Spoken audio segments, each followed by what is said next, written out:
younger children at Spanish immersion child care centers, which are currently an ICE target. One of our parents watched as an ICE agent pulled up to the center and abducted a staff member. That will never leave that parent's mind. The trauma of witnessing it will be with the children who saw it forever.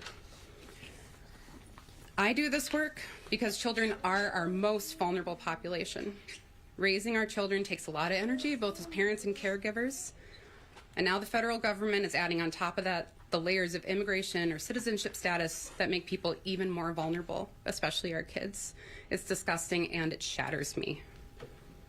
Many of our preschoolers will one day go to our neighborhood school, Roosevelt, including my children.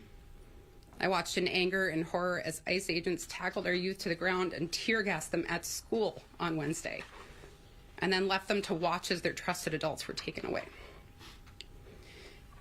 It feels right now like we are in one long, perpetual active shooter drill. I don't want to have to do this. I don't want this for our children. None of us want to have to do this.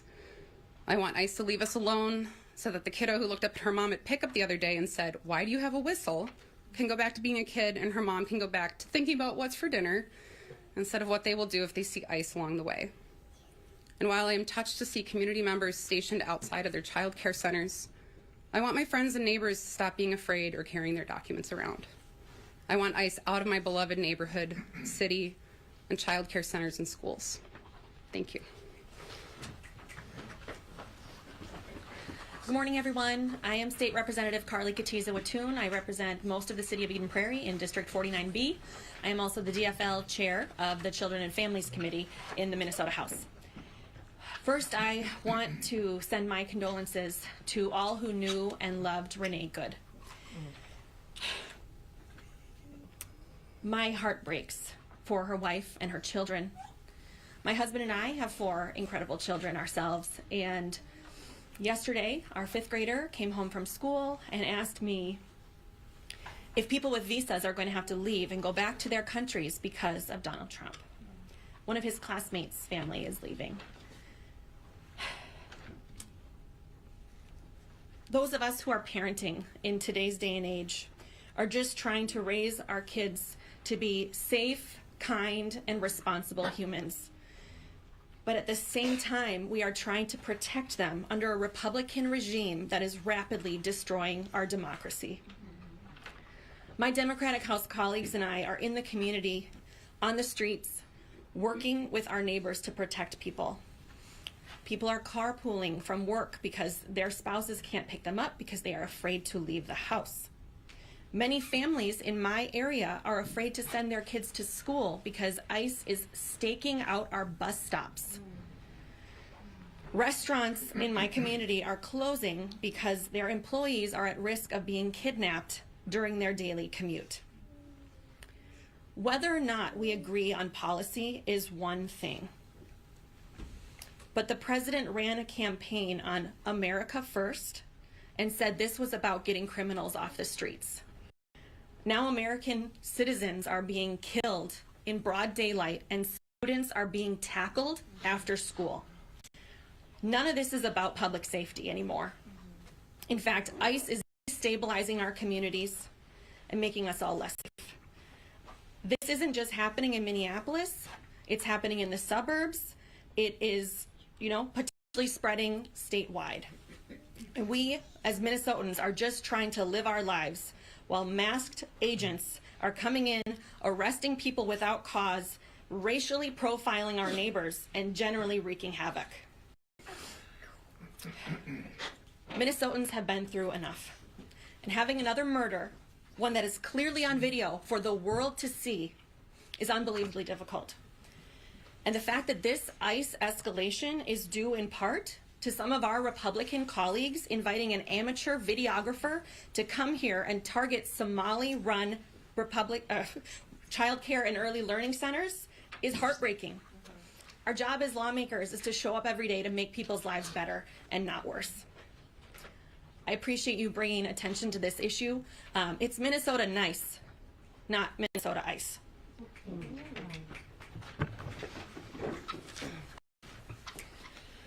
Good morning. My name is Lily. I'm the mother of an almost 2-year-old daughter. When I pick her up from childcare on Wednesday, The block was lined with people wearing bright vests with whistles around their neck.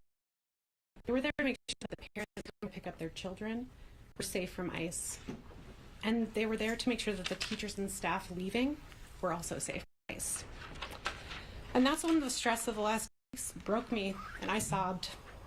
I sobbed with relief at knowing, very viscerally, that I was not alone. I sobbed with relief seeing these groups of people choosing to protect our kids and our neighbors and community members. It was also when I finally allowed myself to feel the devastation of the moment that we are in.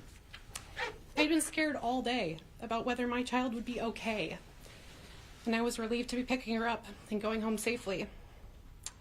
My daughter attends the childcare at a fantastic Spanish immersion childcare center. My husband and I are very white. Our entire extended family is white. We deliberately chose Spanish immersion, yes, because we wanted her to learn a second language while her brain is in a sponge mode, and so she can soak it all in. But importantly, we wanted her to be with and come to know and love people who do not look like us. That she grows up with people of every color and forms deep relationships with people of every color is a value we hold dear. I thought other people did too. But the events of the last few days make it abundantly clear that that is not the case. The federal administration has decided that terrorizing children and kidnapping teachers at child care centers is acceptable. It is not acceptable. It's not anywhere near acceptable. There are no words to truly describe just how horrific it is and the trauma it is inflicting on our children and their caregivers. My main goal as a mom right now is consistency for our daughter. That means a safe and loving home and a safe and loving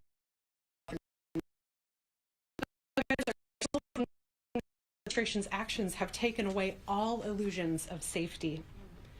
And consistency is impossible when staff are navigating their own safety and deciding if they can make it to work. What I am seeing from her teachers right now is unimaginable. They are dealing with the stress of not knowing whether they will make it home at night while also still providing high quality care every day for our children. When I see them outside of the classroom, to me it's clear the level of stress and the trauma being actively profiled deep down. They keep this pushed deep. The kids don't see it. It is an amazing kindness I couldn't possibly ask them to give us, but they give it so freely. The only kindness I can give in return is to use my voice to speak up for them. So let me be clear that I am angry. Physically right now, I am shaking with rage. ICE's presence here is unnecessary and dangerous, and I'm calling on them to leave. A mother has already been killed. End this assault before another parent.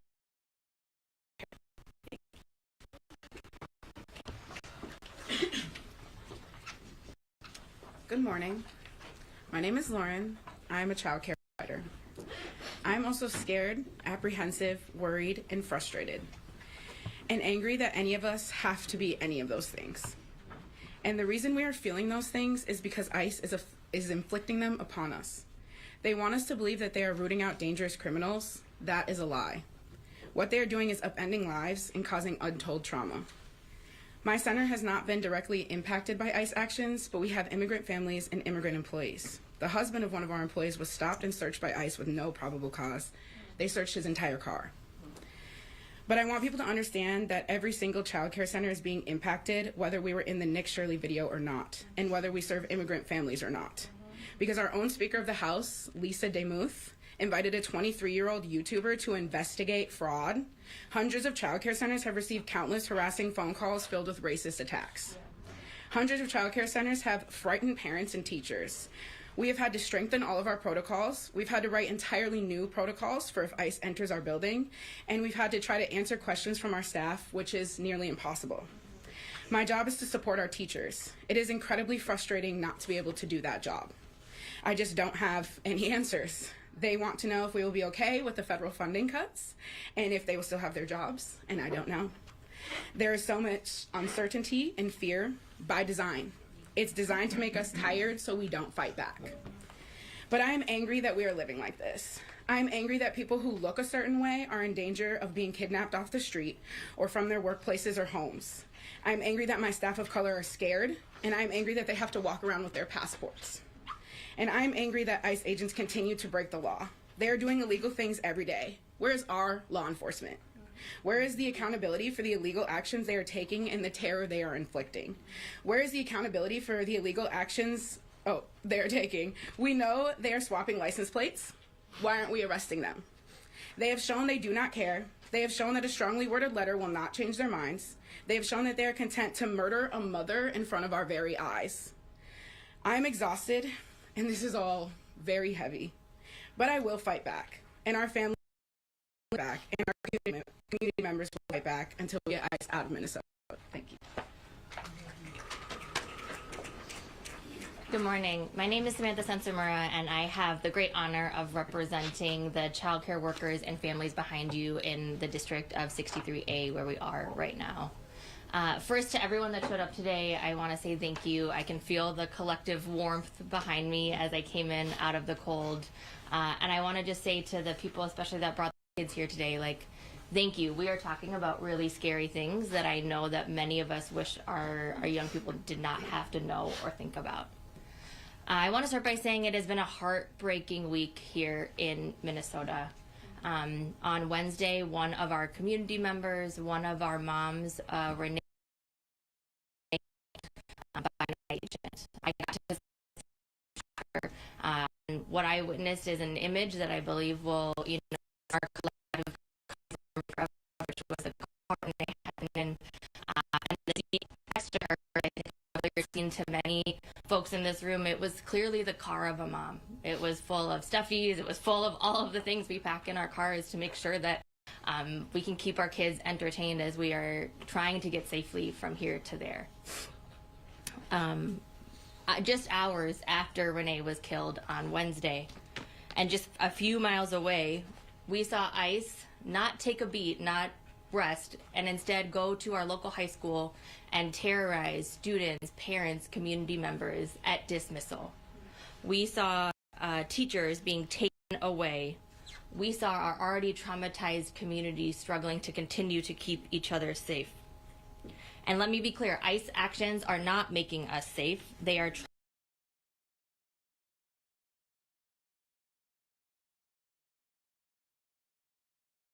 traumatizing our kids.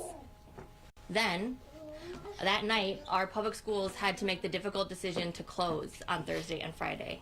We are all used to in Minnesota snow days, but we are now having ice days, meaning that our kids are not able to learn. They are having their education cut because of ICE actions in our community.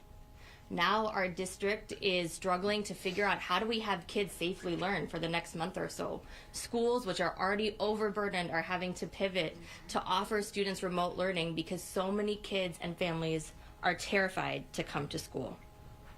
And then the same day that Renee was killed, a beloved teacher at a daycare in our district was abducted by ICE.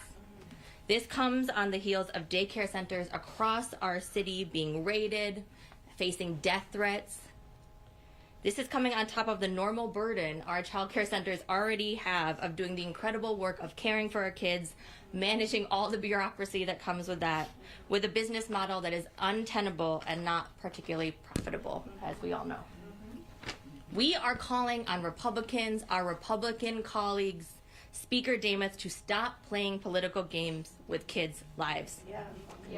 As a result of their actions, Trump has said that he might freeze funding for more than 20,000 children across Minnesota, many of whom live in Republican districts, who rely on the Child Care Assistance Program each month to access child care. More than 4,000 child care programs, again across our state, serve children on child care assistance. The Trump administration says they are going to freeze that funding, and we have no idea how our already fragile child care system will survive this.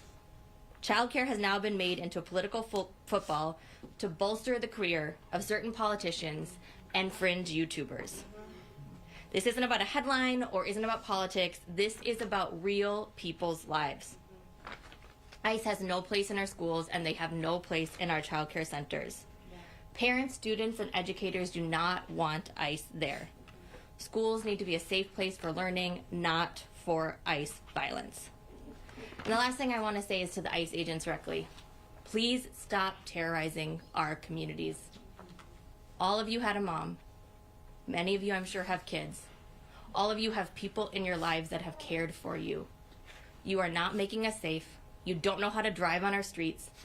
And you certainly don't know how we in Minnesota love our neighbors. Please leave. Thank you. And I believe we will now open it up for questions. Enrollment is, or attendance is down in schools. Are folks seeing that in your daycare centers as well? Yes. Lauren, you can speak for that if you want. You I can go love first. yes. Yes. Do you have more information in terms of like the teacher was, abducted, as you said, from, the daycare center? If there's any more information like on that, has that been released? Like, what's the update? Yeah, I mean, I know that whenever we are talking about specific stories, we are really trying to make sure that we are keeping anonymity, right? But I can tell you that we have heard about multiple instances across our city and across our state of childcare workers being abducted, sometimes just trying to get to work, and the process that families then have to go to figure out where their loved one is. Sometimes people do not hear for up to 48 hours to even know what happened to their loved ones. We are hearing about people being flown out of state, and we are hearing about our child care centers that rely on these workers. We talk a lot about childcare, is the workforce behind the workforce, right? If we don't have our child care centers, none of us can work. None of us can participate in the economy. And I know that we have a president who says that he is good for business, right? Certainly here in Minnesota, his actions have not been good for business. He is hurting our businesses. He is hurting our economy. He is hurting our families by stealing our childcare workers. Yeah. Many of you are parents and work with children. Can you talk a little bit more about the conversations you've had with your kids or with children around you to recognize the things that are happening in our state?